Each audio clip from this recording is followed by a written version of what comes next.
प्रोनेसिस investor academy के इस brand new video में आप सभी का बहुत बहुत स्वागत है। कल मिड कैप, स्मॉल कैप और माइक्रो कैप के स्टॉक्स में काफ़ी ज़्यादा गिरावट आया था और आज भी मोस्टली ये फ्लैट है या फिर थोड़ा गिरावट देखने को मिल रहा है। लार्ज कैप के स्टॉक्स को देखें तो वहाँ ज़्यादा फर्क नहीं पड़ा। इनफैक्ट आज तो अच्छा खासा पॉजिटिव चल रहा है। निफ्टी 50 अभी भी 20,000 से ऊपर ट्रेड कर रहा है। तो मोस्टली यही है कि लार्ज कैप के स्टॉक्स में तो फ़र्क ज़्यादा नहीं पड़ा है, लेकिन हाँ नीचे के जो स्टॉक्स हैं जिनका मार्केट कैप छोटा होता है वहाँ पे काफ़ी सारे प्रॉब्लम्स आए हैं। वीडियो में आगे हम जानेंगे कि अगर आपने मिड कैप, स्मॉल कैप या माइक्रो कैप स्टॉक्स में या फिर इनके म्यूचुअल फंड स्कीम्स में अपना इन्वेस्टमेंट किया है तो हमारा प्लान ऑफ एक्शन इस तरह के मार्केट कंडीशन में क्या होना चाहिए।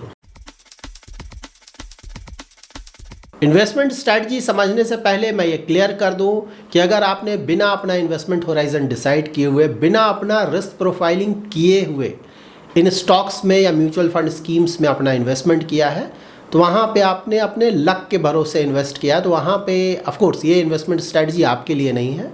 आपको अपना लक देखना होगा। अगर आप लकी हैं तो आपके रिटर्न्स अच्छे आएंगे, अगर लक क्लिक नहीं करता है तो रिटर्न्स बिल्कुल नहीं आएंगे। हो सकता है आपका कैपिटल भी काफ़ी हद तक कम हो जाए। हाँ, जिसने सोच समझ कर अपना इन्वेस्टमेंट किया है, इन्वेस्टमेंट होराइजन सही से चेक किया है, रिस्क प्रोफाइलिंग किया है और साथ ही या तो अच्छे क्वालिटी के फंड्स में इन्वेस्ट किया है या फिर फंडामेंटली स्ट्रॉन्ग स्टॉक्स में इन्वेस्टमेंट किया है, उनके लिए ऑफ कोर्स ये वीडियो है। तो देखिए, अगर आप स्टॉक्स को देखें तो मैंने जैसा कि ऑलरेडी आपको बताया, लार्ज कैप में गिरावट नहीं आया क्योंकि वैल्यूएशंस वहाँ पे अभी भी कोई बहुत ज़्यादा नहीं है। निफ्टी 50 का अगर आप ट्रेलिंग पी चेक करेंगे लास्ट 1 ईयर का तो 22 से थोड़ा ज़्यादा है, 22 के आसपास है। ऑफ कोर्स यहाँ पे थोड़ा ओवर वैल्यूड है, ऐसा नहीं है कि बिल्कुल ओवर वैल्यूड नहीं है, लेकिन एक्सट्रीमली ओवर वैल्यूड नहीं है। जब ये 25 या उससे ज़्यादा जाने लगता है तो वो काफ़ी ज़्यादा ओवर वैल्यूड हो जाता है। तो अभी फ़िलहाल थोड़ा ओवर वैल्यूड है, लेकिन ऐसा नहीं कि एक्सट्रीम जोन में है। Similarly market cap to GDP अगर आप देखें तो वो भी अभी ऐसा नहीं कि बहुत ज़्यादा ओवर वैल्यूड है, अबाउट 98% के आसपास है। Market cap to GDP ratio 98-99% का ओके है। जब ये 100 क्रॉस करेगा तो वहाँ पे हम ओवर वैल्यूएशन जोन में इंटर करेंगे और वो जब 120 के आसपास चला जाएगा, 120% या उससे भी ज़्यादा, तब तो हम बहुत ज़्यादा ओवर वैल्यूड हो जाएंगे। बट फिलहाल हम ऐसा नहीं कि कोई बहुत ज़्यादा ओवर वैल्यूड जोन में है। निफ्टी 50 का लास्ट 1 ईयर का रिटर्न देखें तो 10% के आसपास है, 3 ईयर में अबाउट 19% के आसपास है। तो ऑफकोर्स 1 ईयर तो ठीक ठाक है, 3 ईयर्स ऑफकोर्स ज़्यादा है। 19% का निफ्टी 50 का एनुअलाइज रिटर्न 3 ईयर होराइजन में ऑफकोर्स ज़्यादा है। तो इसलिए मैं बोल रहा हूँ थोड़ा ओवर वैल्यूड तो बिल्कुल है। लेकिन अगर आप मिड कैप, स्मॉल कैप को देखेंगे तो वहाँ पे आपको रियल सेंस में ओवर वैल्यूएशन पता चलेगा। अगर आप निफ्टी मिड कैप को देखें तो मिड कैप का लास्ट 1 ईयर का रिटर्न आया है अबाउट 24.5% के आसपास और लास्ट 3 ईयर का रिटर्न है इनका एनुअलाइज 32.7% के आसपास। बहुत ज़्यादा रिटर्न्स आया है। स्मॉल कैप को अगर आप देखें, Nifty small cap last 1 year का रिटर्न है 27% के आसपास और लास्ट 3 ईयर्स का एनुअलाइज्ड है 35.5% के आसपास। क्लियरली इससे पता चलता है ये सस्टेनेबल नहीं है। देखिए, लॉन्ग टर्म का एक एवरेज रिटर्न होता है और बिल्कुल स्टॉक मार्केट ऐसा ही काम करता है, कभी काफ़ी नीचे भी गिर जाएगा, कभी काफ़ी ऊपर भी जाएगा, बट फिर वो एवरेज आउट होगा। तो ऐसा नहीं है कि लगातार आपको 30%, 40% एनुअल रिटर्न आएगा, पॉसिबल नहीं है। लाइक अगर आप लार्ज कैप इंडाइसेस को देखें तो अबाउट 12-13-14% के आसपास का रिटर्न अगर आ रहा है, लॉन्ग टर्म एवरेज की बात बोल रहा हूँ, ठीक है। अगर उससे बहुत ज़्यादा आ रहा है तो बिल्कुल वो एवरेज आउट होगा और फिर इसी के आसपास आ जाएगा। Similarly mid cap, small cap में भी वही एवरेज रिटर्न है। अगर उससे काफ़ी ज़्यादा रिटर्न्स आएगा तो कुछ समय में वो एवरेज आउट हो जाएगा। तो फिलहाल ये जो हो रहा है वो एवरेज आउट हो रहा है क्योंकि returns mid cap, small cap और खासकर माइक्रो कैप में काफ़ी ज़्यादा आया था रिसेंट टाइम्स में। यहाँ पे अगर आप डायरेक्ट इक्विटी में इन्वेस्ट करते हैं, लाइक आपने मिड कैप, स्मॉल कैप या माइक्रो कैप के स्टॉक्स में अपना इन्वेस्टमेंट किया हुआ है तो क्या करना चाहिए। देखिए, यहाँ पे अगर आप लॉन्ग टर्म इन्वेस्टर हैं, आपने अपना रिस्क प्रोफाइल चेक किया हुआ है, आप एग्रेसिव या वेरी एग्रेसिव इन्वेस्टर हैं, साथ ही आपने जो स्टॉक्स सेलेक्ट किया है वो फंडामेंटली अच्छे स्टॉक्स हैं, तो वहाँ पे मोस्टली आपको प्रॉब्लम नहीं है क्योंकि स्टॉक्स गिरते हैं और फिर वापस आ जाते हैं। तो हो सकता है 1-2 दिन गिरे और फिर ये वापस आ जाएगा। हाँ, यहाँ पे अगर आपने फंडामेंटल्स चेक नहीं किया है, जंक स्टॉक्स में या फिर वैसे स्टॉक्स में इन्वेस्ट किया है इसका फंडामेंटल्स अच्छा नहीं है, तो वहाँ पे बिल्कुल ये रिस्क होता है कि उस तरह के स्टॉक्स एक बार काफ़ी ऊपर जाते हैं और उसके बाद शायद कभी भी वो जो एक बार टॉप उन्होंने टच किया वहाँ पे वापस ही ना जाए। तो कई स्टॉक्स के साथ ऐसा भी होता है। तो अगेन, अगर आपने अपना रिस्क प्रोफाइलिंग सही से किया है, इन्वेस्टमेंट होराइजन सही से चेक किया है, फंडामेंटली अच्छे स्टॉक्स में अपना इन्वेस्टमेंट किया है, तो बिल्कुल देखिए, जब मार्केट काफ़ी ज़्यादा गिरता है तो अच्छे बुरे सभी तरह के स्टॉक्स गिरते हैं। उसी तरह से जब मार्केट ऊपर जाता है तो अच्छे बुरे सभी स्टॉक्स ऊपर जाते हैं। लेकिन हाँ, जब मार्केट गिरने के बाद ऊपर जाता है फिर से काफ़ी ज़्यादा गिरने के बाद, तो वहाँ पे जो अच्छे स्टॉक्स हैं बिल्कुल वो रिकवर कर जाएंगे और अच्छे रिटर्न्स फिर से आएंगे।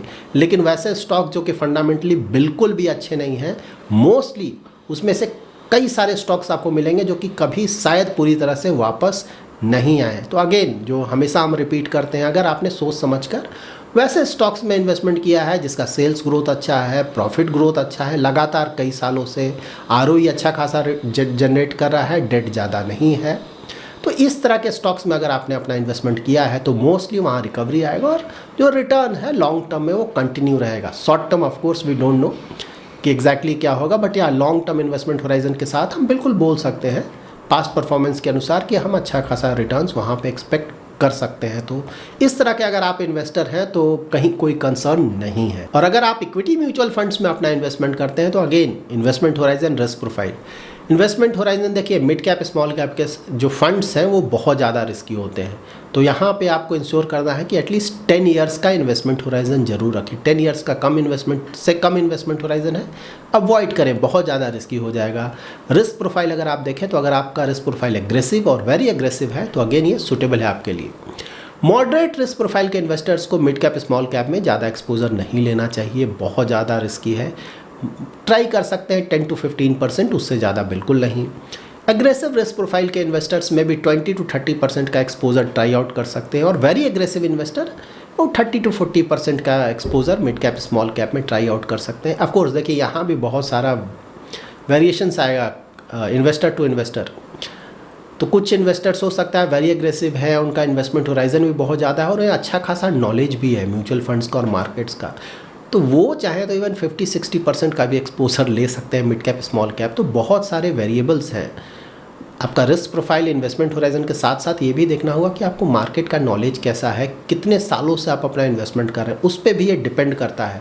क्योंकि जिसको मार्केट साइकिल्स का आइडिया है, सालों से अपना इन्वेस्टमेंट कर रहा है, तो उसे पता है कि देखिए मार्केट ऊपर नीचे होगा और लॉन्ग टर्म में तो कई बार काफ़ी ज़्यादा गिरेगा और कई बार काफ़ी ऊपर जाएगा। तो मोस्टली जिसे पता है वो डर कर जब मार्केट गिरेगा तो बेचेंगे नहीं अपने यूनिट्स को, वहाँ पे अननेसेसरी लॉस नहीं होगा।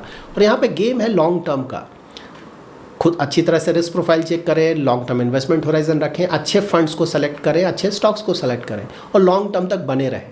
जो लॉन्ग टर्म तक बना रहेगा मोस्टली रिटर्न्स काफ़ी अच्छे आएंगे। यहाँ पर आप ये भी ध्यान में रखें कि अगर आपका रिस्क प्रोफाइल एग्रेसिव या वेरी एग्रेसिव है लेकिन इन्वेस्टमेंट होराइजन 10 ईयर या उससे ज़्यादा नहीं है, तब भी आइडियली आपको स्मॉल कैप और मिड कैप्स को अवॉइड करना चाहिए। तभी इन्वेस्टमेंट करें जब रिस्क प्रोफाइल और इन्वेस्टमेंट होराइजन दोनों सूटेबल है। ऐसा नहीं कि कुछ इन्वेस्टर्स हो सकते हैं कि उनका इन्वेस्टमेंट होराइजन तो 10 ईयर से ज़्यादा है लेकिन risk profile aggressive, very aggressive नहीं है या फिर इवन मॉडरेट नहीं है, तो उस तरह के इन्वेस्टर्स को ऑफ कोर्स अवॉइड करना चाहिए। उसी तरह से वैसे इन्वेस्टर जिनका रिस्क प्रोफाइल तो एग्रेसिव, वेरी एग्रेसिव है लेकिन इन्वेस्टमेंट होराइजन में भी 4-5 ईयर्स के आसपास है, वहाँ भी मिड कैप स्मॉल कैप बहुत ज़्यादा रिस्की हो जाएगा। सो नाउ फाइनली इसे कंक्लूड करते हैं। अगर आपने सोच समझकर अपना इन्वेस्टमेंट किया है, अच्छे प्रोडक्ट्स में इन्वेस्टमेंट किया है, लॉन्ग टर्म के लिए किया है, तो वहाँ पे किसी भी तरह का कंसर्न नहीं होना चाहिए।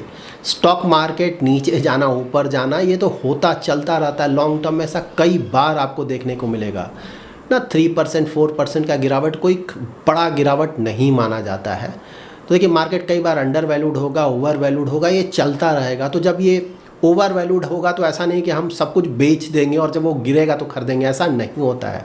आइडियली रिटेल इन्वेस्टर्स को तो इस तरह का कुछ भी प्लान नहीं करना चाहिए। इन्वेस्टमेंट करें, अच्छे प्रोडक्ट्स में इन्वेस्टमेंट करें, रिस्क प्रोफाइल इन्वेस्टमेंट होराइजन को ध्यान में इन्वेस्टमेंट करें और लॉन्ग टर्म तक बने रहें। अपने पोर्टफोलियो में हमें कभी भी कोई बहुत बड़े चेंजेस नहीं करने चाहिए। छोटा मोटा changes here and there I agree, लेकिन अगर आपने अच्छे प्रोडक्ट्स को सेलेक्ट किया तो कोई बहुत ज़्यादा चेंजेस करने की ज़रूरत नहीं होती है। So that's it in this video. अगर अभी तक आपने अपना रिस्क प्रोफाइलिंग नहीं किया है तो आप हमारे वेबसाइट phronesis.investor.com पे फ्री में अपना रिस्क प्रोफाइलिंग कर सकते हैं। बिना रिस्क प्रोफाइलिंग किए हुए और इन्वेस्टमेंट होराइजन डिसाइड किए हुए कभी भी अपना इन्वेस्टमेंट नहीं करें। और अगर आपका कोई इन्वेस्टमेंट रिलेटेड क्वेरी है तो आप हमारा एवरी सैटरडे शाम का 7:30 to 8:30 PM का यूट्यूब लाइव स्ट्रीम ज्वाइन कर सकते हैं। उसमें मैं ट्राई करता हूँ कि आपके इन्वेस्टमेंट रिलेटेड क्वेरीज को आंसर करूँ। Thanks lot for watching.